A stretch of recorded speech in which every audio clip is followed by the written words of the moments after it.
Bueno, querido arquitecto Armando Torio, primer decano electo de la democracia después del periodo de los golpes en nuestra facultad. Es un gusto que compartas, que hayas accedido a compartir este ratito conmigo y con toda la facultad. Vamos a hacer una entrevista que el motivo son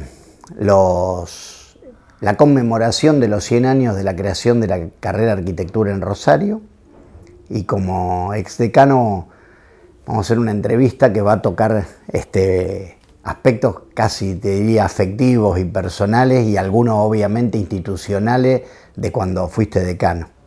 Mi primera pregunta tiene que ver con algo bastante personal, que es ¿por qué estudiaste arquitectura? ¿O qué te motivó a estudiar arquitectura? Bueno, te cuento que yo empecé a estudiar en el Politécnico y me recibí de técnico constructor nacional. O sea, al lado de lo que era la Facultad de Arquitectura e Ingeniería en la calle Pellegrini. Y prácticamente todos estudiamos ingeniería después. Y empecé a estudiar ingeniería. Hice unas materias de ingeniería, las rendí, pero yo me daba cuenta que había algo que me gustaba más, porque veía a los pibes de arquitectura con las maquetas y con los proyectos, y eso me gustaba mucho más. Así que decidí probar en arquitectura. Y me vino bien, porque en la carrera de arquitectura me aceptaron las materias técnicas, física, matemática y todo que yo había rendido en ingeniería, en arquitectura. Así que prácticamente el primer año de arquitectura para mí fue diseño y historia de la arquitectura, ¿no? Y de tu etapa como estudiante, ¿qué recordás de tu etapa como estudiante? Y incluso, bueno, alguna cuestión de si tuviste compañeros que te marcaron o docentes que te hayan marcado en tu etapa como estudiante, o episodios que uno recuerde de la etapa de estudiante. El primer año fue muy lindo porque prácticamente yo estaba dedicado a eso, no tenía que andar en matemática, física y todas esas materias. Y en segundo año entré en el taller de Molteni, que era el que más me parecía interesante de todos los que había en ese momento, y me fue muy bien porque en el primer año del taller de Molteni, o sea, segundo año, me saqué un sobresaliente. No es poca cosa. Y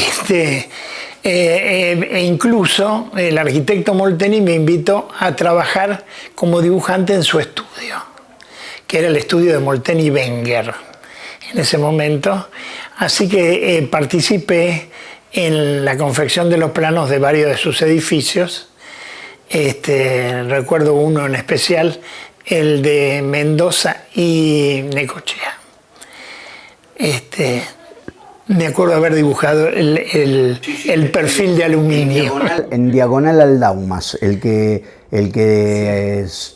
tenía un negocio de diseño abajo, sí. Exacto, ubico el edificio. Así que fueron, te digo, años muy interesantes, muy lindos, y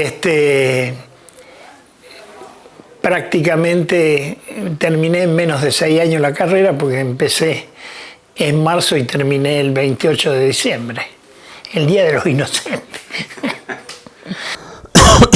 ¿Y alguno más aparte de Molteni? ¿Alguien que vos recuerdes de la etapa de formación que te haya dejado algo que vos decís, bueno, sí, este profesor me... Bueno, teníamos un profesor, Iván Hernández Larguía, que era profesor de Historia de la Arquitectura, ¿no? De Introducción a la Arquitectura, y con él tuvimos una relación muy especial, que después, fíjate, de la vuelta de la vida, terminé entrando al estudio de lo que había sido su padre, Hilarión Hernández Larguía. Y fue muy interesante porque me encontré con Iván también cuando la dictadura militar me echó de la facultad y yo me fui a trabajar modestamente con José Luis Sert, el que trajo la arquitectura moderna a Cataluña. Estuve 4 meses trabajando con él, una experiencia, imagínate, maravillosa. Sert tenía 82 años. Y para que te ubiques más o menos, teníamos una maqueta de 3,50 metros por 3,50 metros, que era un puente que cruzaba la autopista que iba de Barcelona a Francia, donde había en ese puente un snack bar. Y en la mano izquierda, digamos, había un pueblito español hecho así con volúmenes blancos, que era un hotel de 4 estrellas, y a la derecha había un supermercado turístico donde vendían todas esas cosas que los turistas solemos comprar. Cuando viajamos. Sí, Sert era, aparte de ser un pionero, obviamente, del movimiento moderno, incursionó mucho en el urbanismo. Sin duda, y terminó haciendo algunas cosas muy lindas, ya de grande, muy grande, como por ejemplo el Museo Miró en Barcelona, que es realmente una obra muy, muy interesante. Y haber trabajado con Sert me sirvió para ganar un concurso en un llamado de una empresa con la cual estuve trabajando 11 meses y hice 3 edificios, uno en Barcelona, uno en Gerona, que me parece una ciudad mágica. La joya de Cataluña. Sí, y en Figueras, que era la ciudad natal de Dalí. Así que me volví. ¿Y eso en qué año fue eso? Y 76. 76, 77. Y me volví porque mi mujer estaba embarazada. Y yo dije, yo una hija catalana no quiero. Quiero una hija argentina. Así que la vine a tener acá. Y después, por esa cosa de la vida, terminó siendo arquitecta y adscripta de esta facultad en este momento. Y después, la vocación por la docencia, porque hiciste tu etapa estudiante, algo bueno, obviamente vos tenés una trayectoria profesional sumamente importante, que algo es lo que estabas contando recién en sus inicios, pero ¿cómo nace la vocación docente? Bueno, fíjate que yo llegué en el 77, mi hija nació en el 78. Y yo empecé a trabajar como docente en el taller de Moliné, porque justamente hicimos un concurso, me invitaron a hacer el concurso, más o menos se ve que les gusté cómo trabajaba y me asociaron al estudio, que se llamaba H justamente por don Hilario Hernández Larguía, que fue el primer director de carrera de la Facultad de Arquitectura y que por otro lado había hecho el Museo Castañino, digamos, era un docente. No solamente eso, a mí me fascinan las 440 casas que hizo para el Banco Edificador Rosarino, que están por toda la ciudad y que tienen 100 años, porque las hizo en el año 24. Y bueno, y empecé, fue notable porque Moliné ese año estaba muy abierto y nos dijo al Daniel Vidal, que era otro de los socios, y a mí, piensen qué problemática quieren tratar este año en la facultad. Y nos dio 3er año. Y con el negro Vidal, que decíamos así, pensamos en un tema que en ese momento no tenía, ¿cómo te puedo decir? Uno no tenía mucho conocimiento de qué se trataba. Las villas miserias. Y entonces organizamos un seminario donde invitamos a... Pensá que era mi primer año de docente, pero invitamos a psicólogos, invitamos a personas que sabían sobre el tema y trabajamos con los alumnos ese tema, primero de ver por qué se creaban las villas miseria, cuándo se habían creado, y después qué podríamos hacer para solucionar el tema.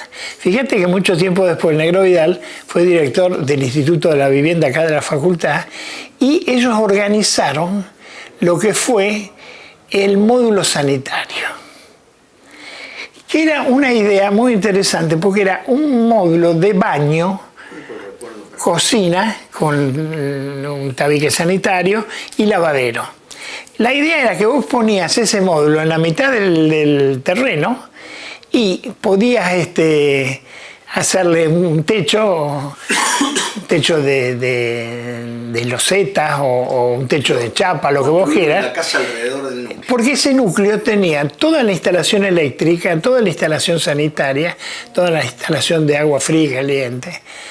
Entonces, justamente después, con el tiempo, cuando era decano, y en el segundo periodo, y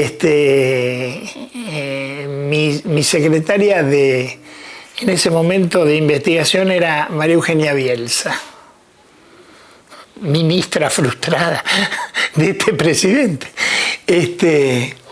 Y a María Eugenia se le ocurrió una idea muy interesante, porque durante los años 70 se habían hecho un montón de Fonavi. Es cierto. Pero, ¿qué pasaba con los Fonavi? No hacían ciudad. Hacían una suerte de lugares, ¿cómo se llaman? Guetos, en el medio del campo. Yo recuerdo haber ido a ver con la facultad, siendo alumno, en Ciudadela, un Fonavi que habían hecho unos arquitectos bastante conocidos. Y, ¿sabe cómo se llamó después? Fuerte Apache. O sea, todos los... Y aparte tenían un costo, porque ahí, ¿cómo te puedo decir? Salían favorecidos los sindicalistas, los políticos, todos los que tenían que ver con el hecho de que se hiciera un Fonavi. Hay algunos Fonavi, justamente lo que hizo María Eugenia, que fue muy interesante, en vez de hacer los Fonavi todos en 2 hectáreas, por ejemplo, ella iba a comprar, porque ella fue directora del Servicio Público de la Vivienda después, entonces iba comprando lotes grandes en la manzana, en una manzana consolidada, y iba haciendo lo que se llamó el Hábitat, el proyecto Hábitat, ¿no? Entonces, de alguna manera, ese tema fue un tema siempre que me llamó la atención y que sigue siendo importante. Pues fíjate que en ese momento, cuando hicimos ese seminario, el 10% de la población de Rosario vivía en Villa Miseria. En el último censo, el 22%. Es decir, se duplicó, más que se duplicó. Fuimos para atrás. Fuimos para atrás y realmente viendo, por ejemplo, la televisión, al que yo llamo sencillamente telemierda, porque es todo mal lo que se ve en la televisión, vos ves que el tema de la vivienda sigue siendo, sobre todo con la ley de alquileres nueva que hay, un problema que no se puede resolver. La gente no sabe dónde ir a vivir y he notado, como nunca antes, mucha más gente viviendo en la calle, en mi garaje, en la entrada de garaje que yo tengo en la calle Urquiza, ya he encontrado varias veces un señor que se va con el colchoncito y se tira ahí, entonces lo tengo que despertar para poder sacar el auto. ¿Te das cuenta, Y he visto en la calle Córdoba, donde estaba Sorocabana, ¿te acordás? Y ahí enfrente, en todos lados. Una deuda social que no hemos saldado para nada. No hemos saldado para nada, ni sabemos cómo hacerlo. Porque, te digo, yo veo con desesperación, por ejemplo, algunos Fonavi tienen una organización ciudadana, ¿no es cierto? Por ejemplo, los que están en la zona sur, me acuerdo de la calle. Y bueno, pero todo lo que es Grandoli, donde se hicieron la mayoría de los Fonavi al principio por zona sur. Te digo, en la zona norte hay un Fonavi que yo conozco porque vive un tiempo conocido mío, que es terrorífico, terrorífico. Y te cuento que hay un Fonavi más grande todavía, que tiene 900 viviendas, que está en la calle Boulevard Seguí y ¿cómo se llama esa calle? Y Ruillón, por ahí. Ruillón. Claro, claro, por supuesto, eso en la zona del Delio Oeste. Pero fíjate una cosa, estábamos en una reunión de Arquisur en Buenos Aires y estábamos sentados, así, profesores de distintas facultades, y me dice un tipo, dice, ustedes son de Rosario, dice, yo hice un barrio muy grande. Sí, ¿dónde queda? En Boulevard Seguí y el Ruillón. Porque estaba ya hecho mierda. Ya. Y entonces, sí, dice, ¿cómo está? ¿Vos no lo has visto? No, mira, pasó que nosotros hicimos el concurso con una empresa, lo ganamos, y después tuvimos que hacer, pero vos no fuiste a la ciudad, no estuve porque no teníamos tiempo. Y entonces hicimos los planos y fuimos 1 o 2 veces mientras se estaba construyendo. ¿Y no lo viste terminado? No lo pude ver terminado porque acá era una locura, qué sé yo. Bueno, es un Fonavi que está hecho en base a hexágonos que se van. No es ciudad, eso es un gueto, que ahora lo han pintado con grandes murales,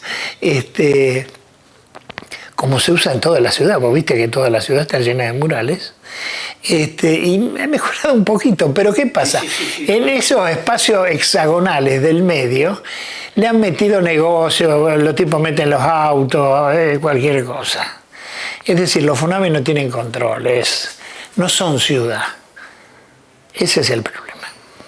Sí, Armando, ya que tocaste estos temas, porque esto me lleva a que de la docencia enseguida entraste en temas sociales y eso, porque que tiene que ver con mi pregunta. ¿Cómo el pasaje tuyo, cómo recordás que el pasaje tuyo de ser docente de la facultad a querer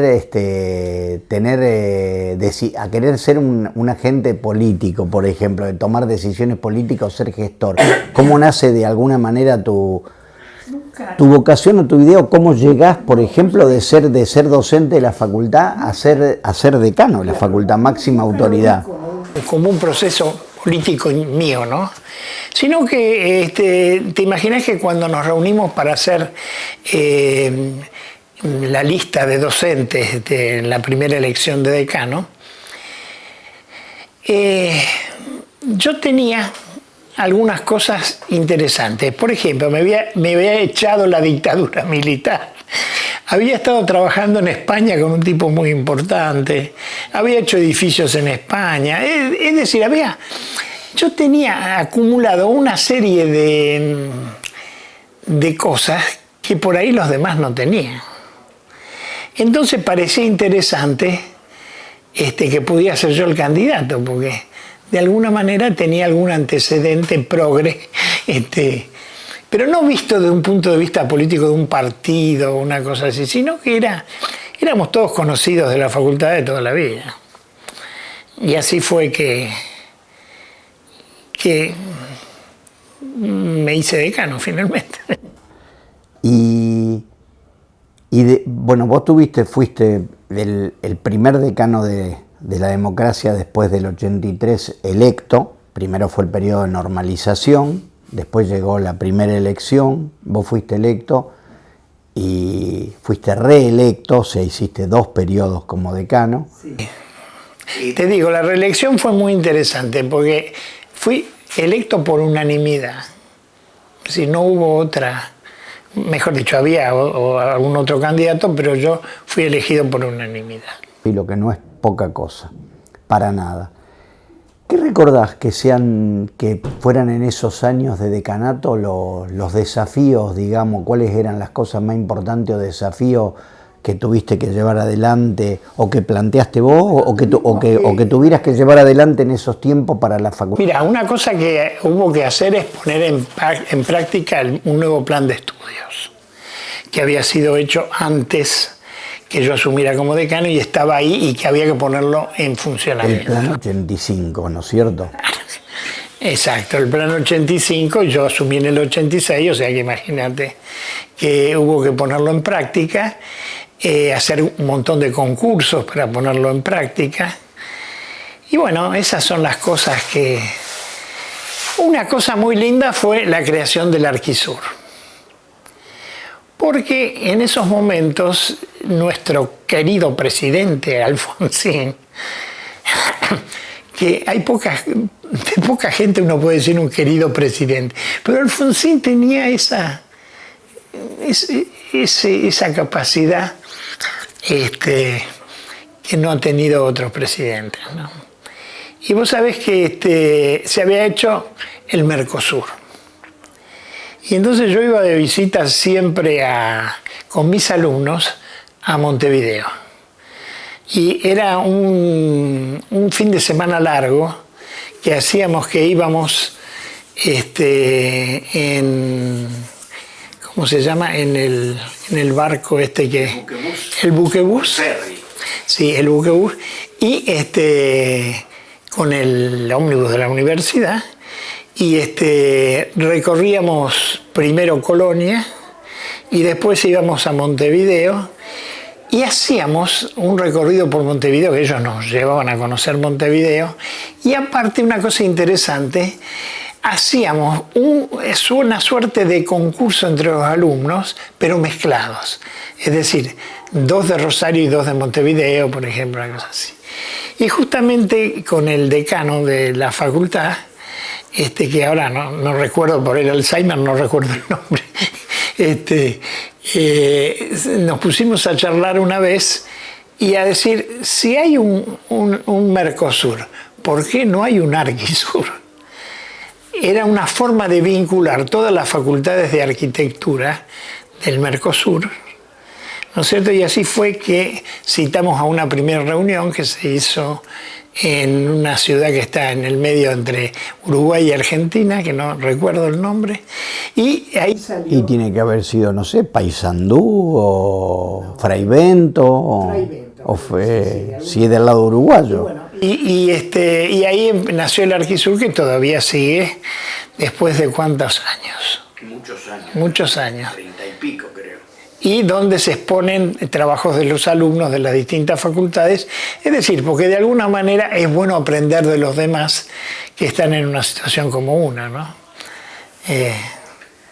¿Y de ese periodo alguna cuestión que puedas calificar, digamos, como un legado o algo que haya quedado para la facultad después de ese periodo de decanato? Bueno, la facultad nueva.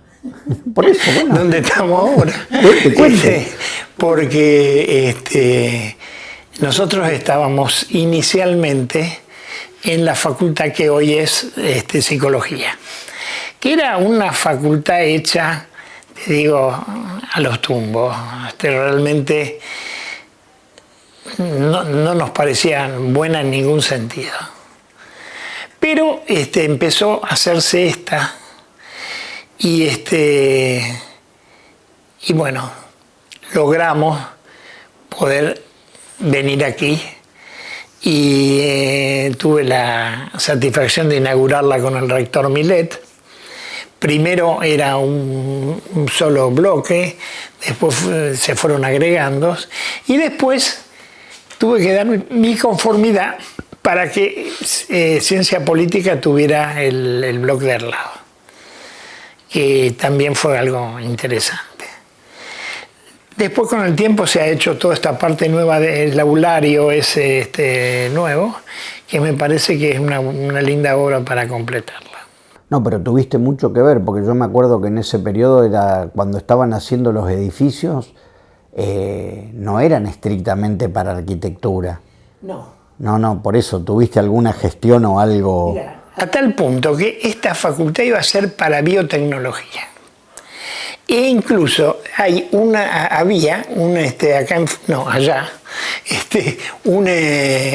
estructura de hormigón que quedó sin hacer nada porque iba a ser el bioterio de la facultad, es decir, donde iban a guardar todos los bichitos que ellos usaban para sus experiencias. Y eso quedó vacío. Y cuando María Eugenia estaba de secretaria de investigación,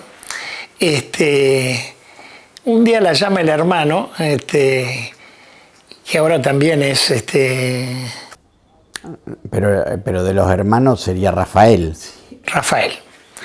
Que dice, mira, va a ir alguien del gobierno, va a ir el ministro de no me acuerdo de qué era, creo que se llamaba Prol, va a ir a la Facultad de Arquitectura y dice, ahí te van a terminar, escúchame, van a terminar repartiendo colchones, que es lo que siempre hace el gobierno de Menem, ¿no?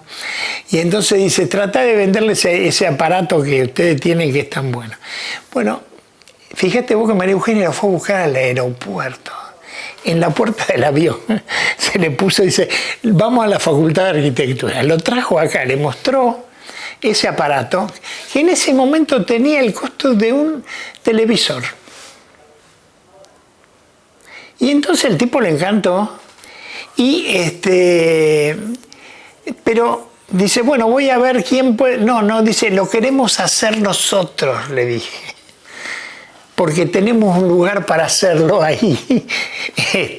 Lo único que habría que echarlo y todo. Nos dio $278.000 para completar el edificio. 278.000 pesos era el 1 a 1.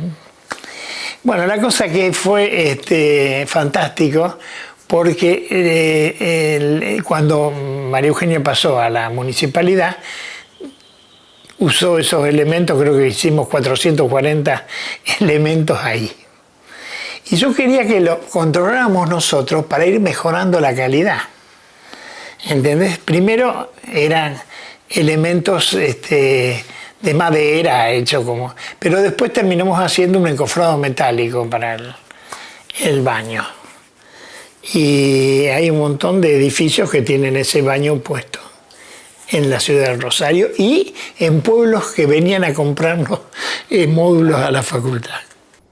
O sea, bueno, pero de todas maneras la gestión realmente importante fue sacar también, lograr ese traspaso de la facultad, sí, como un poco visionario, porque en ese momento no sé si todos estaban muy de acuerdo en hacer un pasaje a los nuevos edificios, que no estaban ni terminados. No, ¿sabes qué pasa? Que era tan mala la facultad vieja. Sí, yo cursé en esa facultad, toda mi facultad, en los galpones donde ahora está psicología. Era horrible, digamos que era... Y la queríamos porque es tu facultad, pero... Sí, pero era muy fea, muy fea. Esto es otra cosa. Y aparte acá hay calefacción, es decir, hay todo un montón de cosas que la otra no tenía. Hay que ver lo que es estar en la Siberia sin calefacción. Sí, en los años 70. Exacto. ¿Y en qué años hizo el pasaje?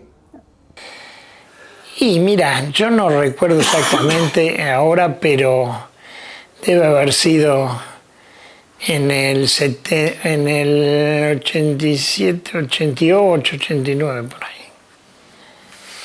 O sea que asumiste como decano en aquella facultad, cuando se hacían las reuniones en el patio de música y en el patio del Alcanfor, sí, y se hizo el pasaje. Cuando fuiste a tu segundo periodo de decano ya estábamos acá instalados. Sí, bueno.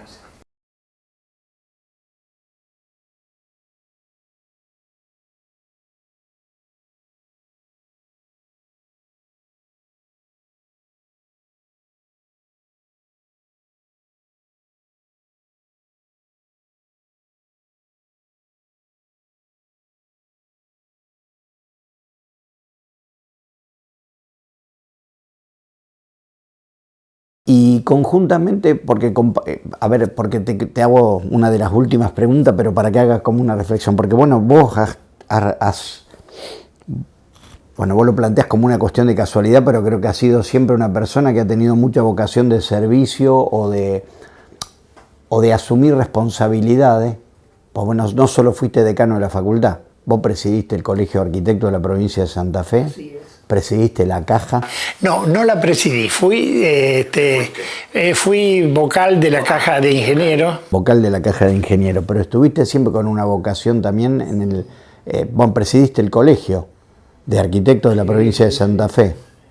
Y además, al mismo tiempo de todo eso, profesional de un estudio reconocido de la ciudad. ¿Cómo fue combinar todas esas cosas? Y bueno, mira, era muy gracioso porque yo me levantaba